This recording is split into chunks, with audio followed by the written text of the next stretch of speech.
ശാന്തി. അവ്യക്ത പരിവാരത്തിലേക്ക് എല്ലാവർക്കും സ്വാഗതം. അവ്യക്ത ശാന്തിയിലൂടെ ഡബിൾ ലൈറ്റ് ഫരിസ്ത സ്വരൂപത്തിൻ്റെ അനുഭൂതി ചെയ്യുന്നതിനായുള്ള ഇന്നത്തെ ടോപ്പിക്കാണ് പ്രകാശത്തിൻ്റെ കോട്ട. ആരംഭത്തിൽ അഭ്യാസം ചെയ്തിരുന്നു. ആരെങ്കിലും പോയിക്കൊണ്ടിരിക്കുന്ന സമയത്ത്, നടന്നുകൊണ്ടിരിക്കുന്ന സമയത്ത് പ്രകാശം പോകുന്നതായി അനുഭവപ്പെട്ടിരുന്നു. എല്ലാവർക്കും പ്രകാശത്തിൻ്റെ ശരീരം നീങ്ങുന്നതായി. മറ്റുള്ളവരും കരുതും ഇതേതോ ഒരു പ്രകാശത്തിൻ്റെ ഒരു രൂപമാണല്ലോ പോകുന്നതെന്ന്. ശരീരം അവർക്ക് കാണപ്പെട്ടിരുന്നില്ല. ഇതേ അഭ്യാസത്തിലൂടെ ഓരോ തരത്തിലുള്ള പരീക്ഷയിലും അവർക്ക് പാസ്സാവാൻ സാധിച്ചു. ഇപ്പോൾ സമയം വളരെ മോശമായതാണ് വരുന്നത്. അതിനാൽ ഡബിൾ ലൈറ്റായിരിക്കാനുള്ള അഭ്യാസത്തെ വർദ്ധിപ്പിക്കൂ. മറ്റുള്ളവർക്ക് സദാ തൻ്റെ പ്രകാശരൂപം കാണപ്പെടട്ടെ. ഇത് തന്നെയാണ് നമ്മുടെ സുരക്ഷയും.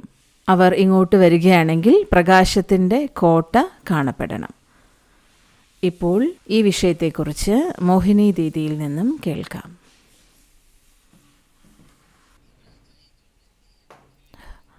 ഓം ശാന്തി.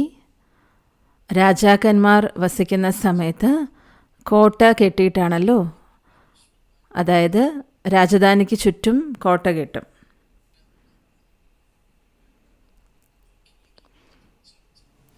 കോട്ടയ്ക്ക് വളരെ ഉയർന്ന മതിലായിരിക്കും. അതായത് ശത്രുക്കൾക്കൊന്നും ആക്രമിക്കാൻ പറ്റാത്ത വിധത്തിൽ വളരെ ഉയരത്തിലുള്ള മതിലുകളായിരിക്കും. അതുപോലെ ബാബയും എന്താണ് പറയുന്നത്? നമ്മുടെ ശരീരത്തിലേക്ക് മറ്റൊരാളുടെ ദൃഷ്ടി പതിയരുത്. എന്തുകൊണ്ടെന്നാൽ ലോകത്തിലുള്ള ആളുകൾ അവർക്ക് താങ്കളുടെ ശരീരത്തെ കാണാനല്ലേ അറിയുകയുള്ളൂ. എന്താണ് ധരിച്ചിരിക്കുന്നത്, ഇവർ എങ്ങനെ കാണപ്പെടുന്നു, മുഖം എങ്ങനെയാണ്, വൃദ്ധനാണോ അഥവാ യുവാവാണോ കുട്ടിയാണോ എന്നുള്ളത്, ഇതല്ലേ അവർ നോക്കുള്ളൂ. അപ്പോൾ പുറമെയുള്ള ആളുകൾ നോക്കുന്ന ദൃഷ്ടി, ആ ദൃഷ്ടി വാസ്തവത്തിൽ നമുക്ക് ചുറ്റും കോട്ടയുണ്ടെങ്കിൽ നമ്മളിലേക്ക് ഒരിക്കലും വരികയില്ല. അങ്ങനെയുള്ള ദൃഷ്ടി, അതിനെയാണ് ബാബ ഡബിൾ ലൈറ്റ് എന്ന് പറയുന്നത്. എനിക്ക് ഓർമ്മയുണ്ട്, ഞങ്ങൾ ചെറുതായിരിക്കുമ്പോൾ ചില ആളുകൾ നടക്കുന്ന സമയത്ത് കാല് താഴെ വളരെ ഉച്ചത്തിൽ ശബ്ദമുണ്ടാക്കിക്കൊണ്ടാണ് നടക്കാറുള്ളത്. അപ്പോൾ ഇങ്ങനെ പറയുമായിരുന്നു, ഭൂമി താങ്കൾക്ക് ടാക്സ് ഒന്നും വേണം പറയുന്നില്ലല്ലോ, അതിനാൽ നടക്കുന്ന സമയത്ത് മറ്റുള്ളവർ അറിയാത്ത വിധത്തിൽ, ശബ്ദമുണ്ടാകാത്ത വിധത്തിൽ വേണം നടക്കാനായിട്ട്. വളരെ വിശ്രമത്തോടെ പതുക്കെ നടക്കണം. എല്ലാവരും എന്നോടിങ്ങനെ പറയുമായിരുന്നു, താങ്കളുടെ ശരീരം കുറച്ച് വലുതാണെങ്കിലും താങ്കൾ നടക്കുന്ന സമയത്ത് നടക്കുന്നതെന്ന് അറിയുന്നതേയില്ല. അപ്പോൾ ഞാൻ അവരോട് പറയുമായിരുന്നു, ഞങ്ങളെ ചെറുപ്പത്തിലെ ബാബ അങ്ങനെ പഠിപ്പിച്ചിരുന്നു, അതുകൊണ്ടാണ്.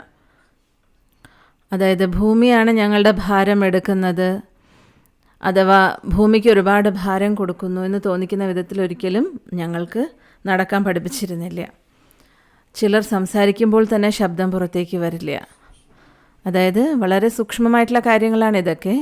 പക്ഷെ ഞാൻ പറഞ്ഞു വരുന്നത് ഇതാണ്, അല്ലെങ്കിൽ ബാബയുടെ ഭാവം നമ്മൾ മനസ്സിലാക്കണം. നമ്മൾ മുന്നോട്ട് പോകുന്ന സമയത്ത്, നടന്നുകൊണ്ടിരിക്കുന്ന സമയത്ത് നമ്മളെ കാണുന്നവർക്ക് ഇങ്ങനെ പ്രതീതമാകരുത്, തങ്ങളുടെ ശരീരത്തെ കാണപ്പെടരുത്. ഉദാഹരണം നമ്മൾ പറയാറുണ്ടല്ലോ, ബ്രഹ്മബാബയുടെ ഒരു വ്യക്തി ബാബയെ കാണാൻ വന്ന സമയത്ത് ആൻറ്റി പാർട്ടിയിലുള്ളൊരു വ്യക്തിയായിരുന്നു. ബാബയോട് ഇങ്ങനെ പറഞ്ഞു, ബാബയെ ഇല്ലാതാക്കണം അല്ലെങ്കിൽ ബാബയെ വധിക്കണം എന്ന ഒരു ലക്ഷ്യത്തോടെയാണ് വന്നത്. ആ വ്യക്തിയുടെ കയ്യിൽ വലിയൊരു വാളുണ്ടായിരുന്നു. ബാബയുടെ റൂമിലേക്ക് പോയ സമയത്ത് തന്നെ ബാബ അപ്പോൾ കുറച്ച് സമയം വിശ്രമിച്ചുകൊണ്ടിരിക്കുകയായിരുന്നു.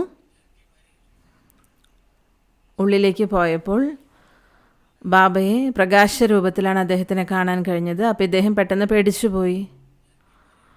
ഭയത്തിൽ ആ വ്യക്തിയുടെ കയ്യിൽ നിന്നും വാള് താഴത്തേക്ക് വളരെ ഉച്ചത്തിൽ വീണു. ആ ശബ്ദം കേട്ട്, വളരെ നല്ല ശബ്ദത്തിലാണ് വാള് വീണത്. അപ്പോൾ ആ ശബ്ദം കേട്ടിട്ട് എല്ലാവരും അറിഞ്ഞു. എല്ലാവരും ഓടിക്കൊണ്ട് വന്നു, എന്താ സംഭവിച്ചതെന്ന് വെച്ചിട്ട്. അപ്പോൾ എല്ലാവരും പേടിച്ചു, അയ്യോ ഇയാളുടെ കയ്യിൽ വാളുണ്ടല്ലോ. ഇതൊക്കെ ഒരുപാട് വർഷങ്ങൾക്ക് മുൻപത്തെ കാര്യമാണ് ബാബയെ പ്രകാശരൂപത്തിൽ കാണപ്പെട്ടത്. അപ്പോൾ ബാബയുടെ ഓർമ്മയിൽ നാം ഇരിക്കുമ്പോൾ ബാബയുടെ കിരണങ്ങൾ നമുക്ക് അനുഭവമാകണം. ബാബയെ ചില സമയത്ത് റൂമിലേക്ക് കാണാൻ പോകുമ്പോൾ എനിക്കിങ്ങനെ അനുഭവപ്പെടുമായിരുന്നു. ബാബ ശിവബാബയുടെ കിരണങ്ങൾക്ക് താഴെ വളരെ സുഖത്തോടെ വിശ്രമത്തോടെ ഇരിക്കുന്നതായി പ്രകാശരൂപത്തിൽ കാണപ്പെട്ടിരുന്നു. അങ്ങനെ ഒരുപാട് ഉദാഹരണങ്ങൾ മനസ്സിലുണ്ട്. നമുക്ക് എങ്ങനെ ഡബിൾ ലൈറ്റായിട്ടിരിക്കാം എന്നുള്ളതിനെക്കുറിച്ച്. നമ്മൾ ചെറുതായിരുന്ന സമയത്ത് ചെറുപ്പത്തിൽ നോക്കൂ, ചിലരുടെ സാരി വളരെ നല്ലതായിരിക്കും, ചിലരുടെ ധരിച്ചിരിക്കുന്ന കണ്ണട വളരെ നല്ലതായിരിക്കും, അല്ലെങ്കിൽ ചിലരുടെ വാച്ച് നല്ലതായിരിക്കും. അപ്പോൾ കാണുന്നവരുടെ കണ്ണും അതുപോലെ മനസ്സും ശരീരത്തിലേക്ക് പോവുമല്ലോ. അങ്ങനെ ഒരു കാര്യവും അല്ലെങ്കിൽ അങ്ങനെ ഒരു സാധനവും നമ്മുടെ ശരീരത്തിൽ പാടില്ല. അതായത് മറ്റുള്ളവരുടെ ശ്രദ്ധ അഥവാ ആകർഷണം പിടിച്ചു പറ്റുന്ന വിധത്തിലുള്ള ഒരു വസ്തു നമ്മൾ ധരിക്കാൻ പാടില്ല. അതായത് അത് കാണുന്ന സമയത്ത് നമ്മുടെ ഉള്ളിൽ ഇങ്ങനെ തോന്നരുത്, ഇത് എൻ്റെ അടുത്ത് കൂടി ഉണ്ടെങ്കിൽ എത്ര നല്ലതായിരുന്നു, എത്ര നല്ല സാധനമാണെന്ന്. ഇതെല്ലാം ധരിക്കുന്നത് നമ്മൾ ഒഴിവാക്കുമായിരുന്നു. അതായത് മറ്റുള്ളവർക്ക് ശരീരത്തിൻ്റെ ആകർഷണം ഉണ്ടാകുന്ന വിധത്തിലുള്ള സാധനങ്ങൾ ധരിക്കുന്നതിൽ. ആന്തരികമായി നമ്മൾ ഭാരരഹിത അവസ്ഥയിൽ തന്നെ വേണം ഇരിക്കാൻ. എന്നാൽ എത്രത്തോളം നമ്മൾ ബാബയുടെ കിരണങ്ങൾക്ക് താഴെയിരിക്കുന്നു, ബാബയുടെ ദൃഷ്ടിയുടെ ഛത്രഛായയിൽ നമ്മൾ കഴിയുന്നു, അതനുസരിച്ച് ബാബയുടെ പ്രകാശകിരണങ്ങൾ, ലൈറ്റിൻ്റെ കിരണങ്ങൾ, അതേപോലെ ബാബയുടെ കിരണങ്ങൾ മൈറ്റുമാണ്, ശക്തിയുമാണ്, പ്രകാശവും ശക്തിയും. ഇത് രണ്ടിലൂടെയാണല്ലോ സകാശി ലഭിക്കുന്നത്. അപ്പോൾ ഞാനിന്ന് ചിന്തിച്ചിരുന്നു, എങ്ങനെ ഡബിൾ ലൈറ്റായിട്ട് സ്ഥിതി ചെയ്യണം.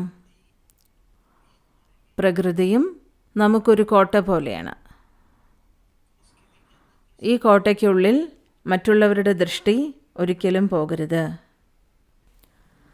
അതിനാൽ എനിക്ക് ഓർമ്മയുണ്ട്, ചിലരിങ്ങനെയും പറയുമായിരുന്നു, ചിലർക്ക് ധാരാളം മുടിയുണ്ടെന്ന് വിചാരിക്കുക. ആ മുടി നമ്മൾ നല്ല രീതിയിൽ വിരിച്ചിടുകയാണെങ്കിൽ അതുകൂടി പാടില്ല, മറ്റുള്ളവരുടെ ദൃഷ്ടിപ്പെടും എന്ന് പറഞ്ഞവരുണ്ട്. അങ്ങനെ ധാരാളം മുടിയുള്ളൊരു സഹോദരി ഉണ്ടായിരുന്നു ഒരിക്കൽ. എന്തുകൊണ്ടെന്നാൽ എല്ലാവരുടെയും ശ്രദ്ധ ആ മുടിയിലേക്ക് മാത്രമേ പിന്നെ പോവുകയുള്ളൂ. അപ്പോൾ ഞങ്ങൾ ആ സഹോദരിയോട് പറയുമായിരുന്നു, നോക്കൂ, താങ്കൾക്ക് ദേഹഭാരം ഉണ്ടാവില്ല, ശരി തന്നെ, പക്ഷേ താങ്കളുടെ ഈ മുടി ഉണ്ടല്ലോ, അതൊരുപാട് പേരെ ആകർഷിക്കുന്നുണ്ട്. താങ്കളുടെ മുടി വളരെ സുന്ദരമാണ്, വളരെ ആകർഷിക്കപ്പെടുത്തുന്നതാണ്. മറ്റുള്ളവരുടെ ദൃഷ്ടി നമ്മുടെ ശരീരത്തിലെ ഒരു തരത്തിലുള്ള പെരുമാറ്റത്തിലോ ചലനത്തിലോ എഴുന്നേൽക്കുന്നതിലോ ഇരിക്കുന്നതിലോ ഒന്നിലേക്കും പോകരുത്, ധരിച്ച വസ്തുക്കളിലോ. ഈ ഒരു കാര്യത്തിൽ നിങ്ങൾ വളരെയധികം ശ്രദ്ധിക്കണം. ചിലർ നടക്കുന്നത് കാണുമ്പോൾ തന്നെ ചിലപ്പോൾ നമ്മൾ നോക്കിപ്പോകും. ഞങ്ങൾക്ക് ചെറുപ്പം മുതൽക്ക് തന്നെ പഠിപ്പിച്ചു തന്നിരുന്നു എങ്ങനെ നടക്കണം എന്നുള്ളതിനെക്കുറിച്ച്. ജ്ഞാനത്തിലേക്ക് വന്ന സമയത്ത് മൻമോഹിനി ദീദിജി പറയുമായിരുന്നു, വളരെ പതുക്കെ രാജകീയമായി നടക്കണമെന്ന്. അപ്പോൾ പറഞ്ഞു വരുന്നത്, ശരീരമാകുന്ന കോട്ടയ്ക്കുള്ളിലേക്ക് ആരുടെയും ദൃഷ്ടി പോകരുത്. ഉദാഹരണത്തിന്, പുതിയതായി കോഴ്സിന് വരുന്നവർ അവരുടെ ദൃഷ്ടി സെൻറ്ററിലിരിക്കുന്ന സഹോദരിമാരുടെ ഭാഗത്തേക്ക് എങ്ങനെയുള്ള ദൃഷ്ടിയാണെന്ന് കൂടി നമുക്ക് അറിയില്ല. ചിലപ്പോൾ ദൈഹിക ദൃഷ്ടിയായിരിക്കും ഉണ്ടാകുന്നത്. അപ്പോൾ നമ്മുടെ ദേഹത്തിൻ്റെ കോട്ടയുടെ ഉള്ളിലേക്ക് ആരുടെയും ദൃഷ്ടി പോകരുത്. അപ്പോൾ എത്രത്തോളം നമ്മൾ ദേഹി അഭിമാനി സ്ഥിതിയിൽ സ്ഥിതി ചെയ്യുന്നു, ബാബയുടെ കിരണങ്ങളുടെ ദൃഷ്ടിയുടെ ഛത്രഛായയിൽ നമ്മൾ സ്ഥിതി ചെയ്യുന്നു, ഒരിക്കലും ആർക്കും തൻ്റെ ദൃഷ്ടിയിലൂടെ നമ്മളെ ആക്രമിക്കാൻ സാധിക്കില്ല. ദൃഷ്ടിയുടെ ആക്രമണം ഉണ്ടാകുകയില്ല. അതിനെയാണ് ബാബ പ്രകാശത്തിൻ്റെ കോട്ട എന്ന് പറഞ്ഞത്. ഇന്നത്തെ അവ്യക്ത സൂചനയിൽ ബാബ പറഞ്ഞത്, ആരംഭത്തിൽ നടന്നു നീങ്ങുമ്പോൾ തന്നെ പ്രകാശത്തിൻ്റെ ഒരു രൂപം പോകുന്നതായി കാണപ്പെട്ടിരുന്നു. എങ്ങനെയാണോ ബാബ പോകുന്ന സമയത്ത് നമുക്ക് അനുഭവപ്പെട്ടിരുന്നത്, അതുപോലെ അവരുടെ ശരീരം ഒരിക്കലും കാണപ്പെട്ടിരുന്നില്ല. ഈ അഭ്യാസത്തിലൂടെ തന്നെയാണ് ഓരോ പ്രകാരത്തിലുള്ള പരീക്ഷണത്തിലും അന്നത്തെ സമയത്ത് പാസ്സാകിയത്. വളരെ പ്രകാരത്തിലുള്ള പേപ്പർ അന്ന് വന്നിട്ടുണ്ടായിരുന്നു ആരംഭത്തിൽ ജ്ഞാനത്തിലേക്ക് വന്ന സമയത്ത്. അന്ന് ഞങ്ങൾ വളരെ ചെറുപ്പമായിരുന്നു. ഞങ്ങളായിരുന്നു പലർക്കും കോഴ്സുകളും എടുത്തിരുന്നത്. കൗശലമായിട്ടുള്ള ആൾക്കാരായിരിക്കും വരുന്നത് കോഴ്സിനായി.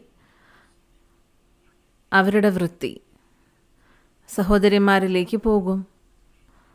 ദൈഹിക വൃത്തി, ആകർഷണത്തിൻ്റെ വൃത്തി. അപ്പോൾ ഞങ്ങൾ ഇത്രയും ശ്രദ്ധ വയ്ക്കുമായിരുന്നു. എഴുന്നേൽക്കുന്നതും ഇരിക്കുന്നതും നടക്കുന്നതിലും എല്ലാത്തിലും ഞങ്ങൾ അറ്റൻഷൻ വയ്ക്കുമായിരുന്നു. പക്ഷെ ഇന്നത്തെ കാലഘട്ടത്തിൽ ചെയറുണ്ട്, സോഫയുണ്ട്. ആദ്യം നമ്മൾ ഗദ്ദിയിലിരുന്നിട്ടാണല്ലോ കോഴ്സെല്ലാം എടുത്തിരുന്നത്. ചില സമയത്ത് അതിനുള്ള ട്രെയിനിങ് പോലും നമുക്ക് കിട്ടുമായിരുന്നു. എങ്ങനെ ഗദ്ദിയിലിരിക്കണം, അപ്പോൾ എങ്ങനെ എഴുന്നേൽക്കണം, ഇരിക്കണം എന്നുള്ളതും നമ്മൾ അറ്റൻഷൻ വെക്കുകയാണെങ്കിൽ വളരെ നല്ലതാണ്.